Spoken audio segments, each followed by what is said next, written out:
Welcome to new TV Telugu. ఇప్పుడు AP top 10 చూద్దాం.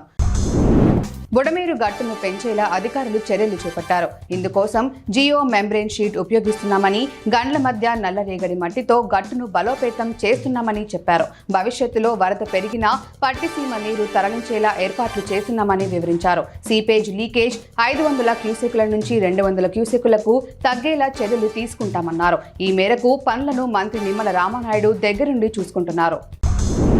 వరద ప్రభావిత ప్రాంతాల్లో చేపట్టిన రక్షణ చర్యల్లో నేను ఒక్కడినే కాదు, మా మంత్రులు, మా ఎమ్మెల్యేలు, మా అధికారులు, పోలీసులు, స్వచ్ఛంద సంస్థలు అందరూ కలిసి పనిచేశాం అని సీఎం చంద్రబాబు చెప్తుంటే ప్రజల నుంచి మంచి రెస్పాన్స్ వచ్చింది. మంత్రి నిమ్మల రామానాయుడు, లోకేష్ పనితీరును చంద్రబాబు మెచ్చుకున్న సమయంలో ప్రజలు వారికి జయ జయధ్వానాలు పలికారు.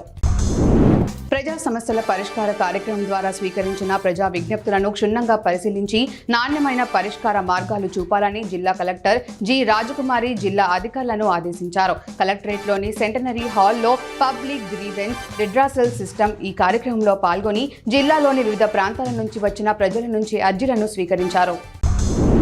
ఎగువ ప్రాంతాల్లో కురిసిన భారీ వర్షపు నీరు ఏలేరు రిజర్వాయర్లోకి అధికంగా రావడంతో దిగువ ప్రాంతాలకు నీటిని విడుదల చేస్తున్నారు. ఏలేరు రిజర్వాయర్ నుంచి వదిలిన నీటి ఉధృతికి కిర్లంపూడి మండలం రాజుపాలెం వద్ద గండిపడింది. దీనితో పంట పొలాలు నీట మునిగాయి. గ్రామంలోని లోతట్టు ప్రాంతంలోకి సైతం నీరు వచ్చి చేరింది. గండిపడిన ప్రాంతాన్ని పెద్దాపురం ఆర్టీఓ జె సీతారామరావు పరిశీలించారు. గంటకు నాగావళి నదికి వరద ఉధృతి పెరిగింది. నది ఉధృతంగా ప్రవహిస్తుండటంతో పలు గిరిజన గ్రామాలకు రాకపోకలు నిలిచిపోయాయి. కొమరాడ మండలం పూర్ణపాడు, లావేసు గ్రామాల మధ్య రాకపోకలు నిలిచిపోయాయి. నది ఉధృతంగా ప్రవహించడంతో మరబోట్లను అధికారులు నిలిపివేశారు. దీంతో అత్యవసర పరిస్థితుల్లో కొందరు ప్రమాదకరంగా నది దాటుతున్నారు. అధికారుల పర్యవేక్షణలో బోటు నడపాలని కోరుతున్నారు. నర్సీపట్నం నుంచి ఏజెన్సీకి వెళ్లే బస్సులను పూర్తిగా నిలిపివేసినట్లు ఆర్టీసీ డిపో మేనేజర్ ధీరజ్ తెలిపారు. తుని వెళ్లే బస్సులను పూర్తిగా రద్దు చేశామని తెలిపారు. అడ్డరోడ్డు వయా కోట ఊరట్ల బస్సులను నిలిపివేశామని తెలిపారు. చోడవరంకి వెళ్లే బస్సులను కేవలం వడ్డాది వరకు మాత్రమే తిప్పుతున్నామని పేర్కొన్నారు. వాతావరణం పరిస్థితులను బట్టి బస్సులను పునరుద్ధరిస్తామని తెలిపారు. ప్రయాణికులు గమనించాలని పేర్కొన్నారు.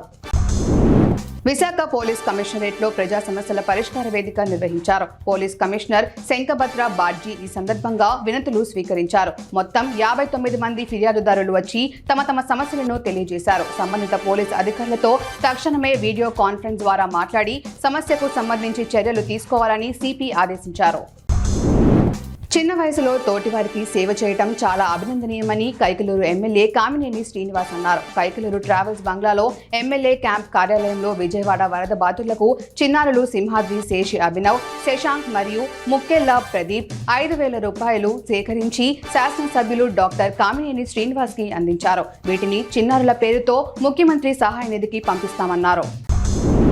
రామసముద్రం మండలంలోని బజారు వీధి, తిరుమలరెడ్డిపల్లె, గుంతలపేట, మట్లవారిపల్లె, మినికి నరసాపురం, ఊలపాడు, దిన్నెపల్లె, మానేవారిపల్లె, పెదకూరపల్లె గ్రామాల్లో బొజ్జ గణపయ్య నిమజ్జనం నిర్వహించారు. యువకులు ఉత్సాహంతో రంగులు చల్లుకుంటూ స్వామివారిని ఊరేగించారు. గణపతి బప్ప మోర్య అంటూ నినాదాలు చేశారు. భక్తులకు అన్నదానం చేసి సమీపంలోని చెరువులు, కుంటల్లో నిమజ్జనం చేశారు. రాయదుర్గం పట్టణంలో ఏర్పాటు చేసిన హిందూ మహాగణపతి ఉత్సవాలు, భక్త మార్కండేయ దేవస్థానంలో ఏర్పాటు చేసిన వినాయక ఉత్సవాలలో రాయదుర్గం శాసనసభ్యులు కాల్వ శ్రీనివాసులు, జనసేన పార్టీ ఇన్ఛార్జ్ మంజునాథ్ గౌడ్, టంకశాల హనుమంతు పాల్గొన్నారు. ఈ సందర్భంగా ఎమ్మెల్యే వినాయక విగ్రహాలకు ప్రత్యేక పూజలు నిర్వహించారు. హిందూ మహాగణపతి మార్కండేయ దేవస్థానం సభ్యులు ఎమ్మెల్యేకు ఘనంగా సన్మానించి తీర్థ ప్రసాదాలు అందజేశారు.